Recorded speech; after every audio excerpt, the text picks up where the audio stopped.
What's up mga tol, ngayon nga ay pag-uusapan natin ang 5 sikat na motor sa buong Pilipinas. Disclaimer lang na ito ay base kay Google, hindi sa akin mismo. Kaya kung wala dito ang paborito mong motor ay huwag ka mambash.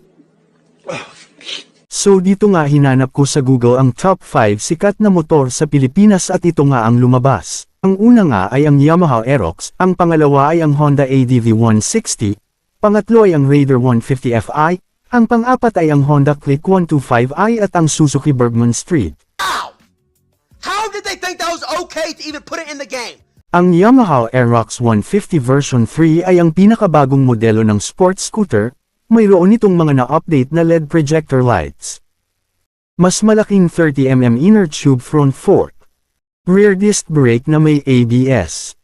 Isang electric power socket, at isang 5.5 na litro na tangke ng gasolina.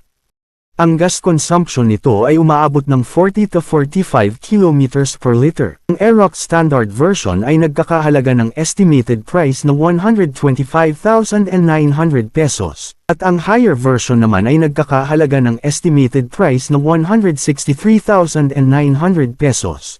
Ang sunod sa listahan natin ay ang Honda ADV 160. Ang motor na to ay naka-digital panel. May ABS na rin tulad ng Aerox. May 30 liters na storage compartment, good sa long rides. Nasa harap na rin ang gas tank or ang lagayan niya ng gas, kaya convenient na siya di tulad sa iba na kailangan mo pabuksan ang upuan para malocate ang gas tank. Meron na rin itong charging port tulad ng Aerox. May estimated gas consumption na 45 kilometers per liter. At estimated price na 166,900 pesos. Ang sunod nga ay ang King of Underbone, Raider 150 Fi. Ang motor na to ay underbone, sikat sa drag race, naka-digital panel. May maliit na compartment sa harap. Walang ABS kumpara sa dalawang nauna. May estimated gas consumption na 50 kilometers per liter. May gas tank capacity na 4 liters at may estimated price na 121,900 pesos. Ang apat sa listahan ay ang Click 125i ng Honda. Ang motor na to ay naka-digital panel na rin. Walang ABS pero may CBS ito o combined brake system. May charging port na rin for gadgets.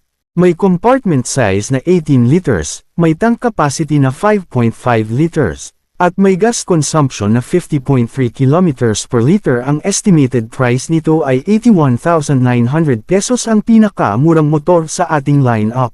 At ang pinakahuli sa listahan natin ay ang Bergman Street 125 ng Suzuki. Naka-digital panel na rin ito, may CBS na rin tulad ng Click 125, may compartment capacity na 21.5 liters, may tank capacity na rin na 5.5, goods for long rides.